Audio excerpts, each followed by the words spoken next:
Police बहुत मेहनत कर रही है अपराध रोकने में नहीं, अपराध को करने में। आप खुद देखिए पुलिस किसी को अपहरण करके लाए और उसकी क्या रेट लेती है छोड़ने की। तो आप निपटा सकते हो क्या? हाँ निपटा देंगे भाई, जो लेने देने हो कोई बात नहीं, निपटावांगे हम। तो ये लंबा जाएगा फिर नहीं तो। नहीं भाई साहब, हम पैसे का अरेंज करेंगे, पर हमारे को टाइम तो दो पैसे का अरेंज करने के लिए। इटली में रहने वाले एक एनआरआई जो हरियाणा के यमुनानगर का निवासी था, नाम था अमन।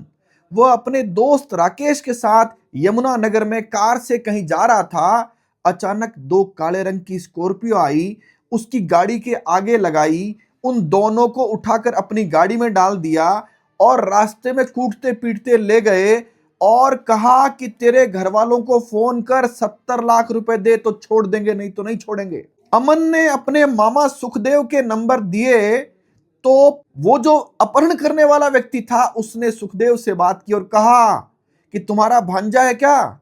सुनिए वो क्या कहता है, सेटलमेंट कर लो नहीं तो तुम्हारा भांजा लंबा जाएगा। उसने बताया कि मेरे मामे से बात करा। हाँ मेरा भांजा है भैया।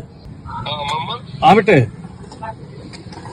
मम्मा ये ना, तो आप निपटा सकते हो क्या? हाँ निपटा देंगे भाई, जो लेने देने हो कोई बात नहीं, निपटावांगे हम। तो पैसे रेडी है?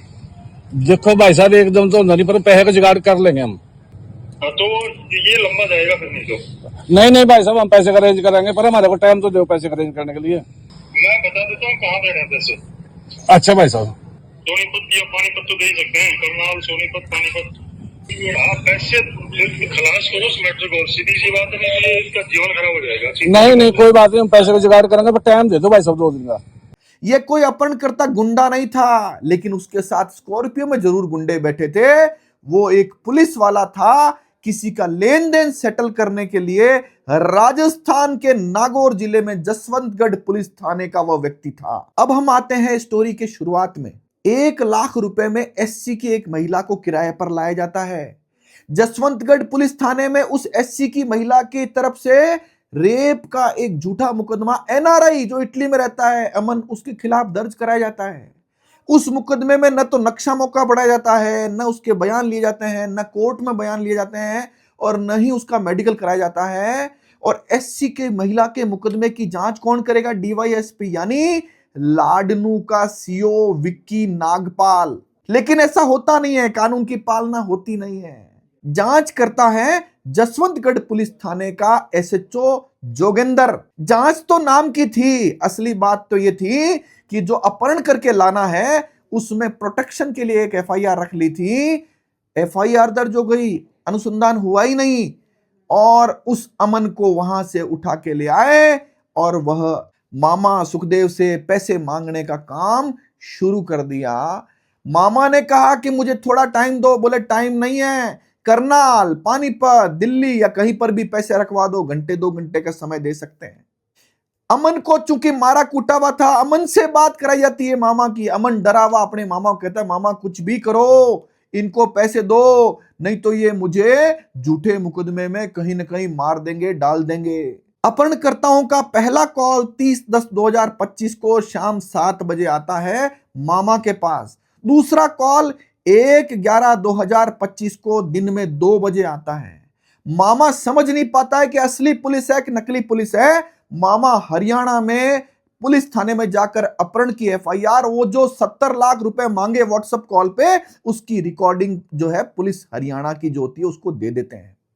हरियाणा पुलिस मुकदमा दर्ज कर लेती है, लेकिन उससे पहले अपहरण करके उस अमन को और उसके बेचारे निर्दोष दोस्त जिसका कोई लेना देना नहीं है मुकदमे से या किसी चीज से, राकेश को, दोनों को उठाकर राजस्थान के नागौर जिले में जसवंतगढ़ में लाकर पटक लिया जाता है।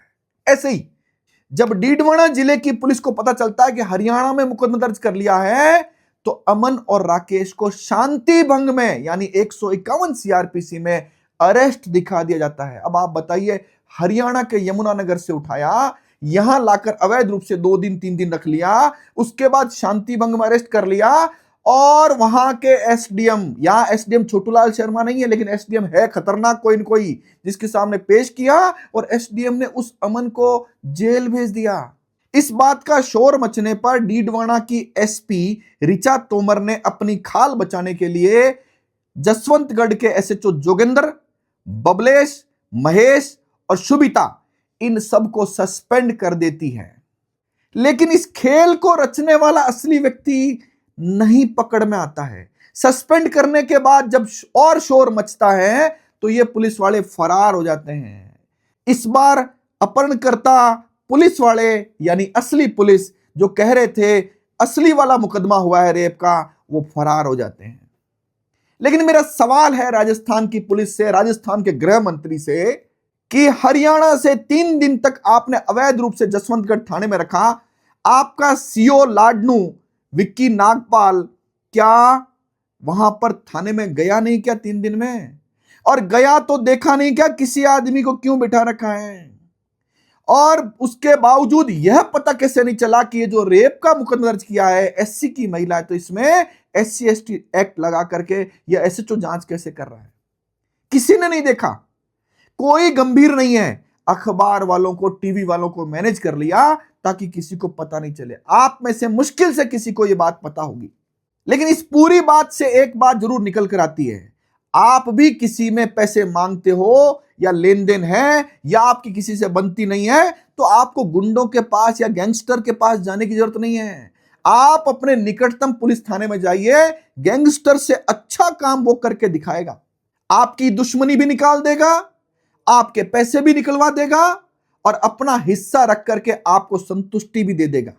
यह घटना है 30 तारीख की, उसके बाद 31/1 की, और आज लगभग 10-15 दिन होने वाले हैं। किसी भी पुलिस वाले के खिलाफ कोई एक्शन नहीं हुआ। आप मुझे बताइए, 70 लाख मांगने की रिकॉर्डिंग जब पुलिस के पास मौजूद है तो अभी तक गिरफ्तारी क्यों नहीं हुई? ये छोटी छोटी बात पे चार्जशीट देने वाले DG अब क्या तमाशा देख रहे हैं? किसी का इंतजार कर रहे हैं? या वो पुलिस वाले इतने ताकतवर है या कहीं ना कहीं मंथली का मामला है? आप लोगों ने मंथली के टारगेट बढ़ा दिए हो तो पुलिस पर प्रेशर बढ़ गया हो। मेरा मानना है गृह मंत्री जी, DGP साहब, इन सब पुलिस वालों पर मंथली का, वसूली का टारगेट कम करो। टारगेट के दबाव में ज्यादा गड़बड़ियां हो रही है, जनता को पता चलने लगा है। अगर ऐसा चलता रहा तो गड़बड़ हो जाएगी। जय हिंद, जय भारत।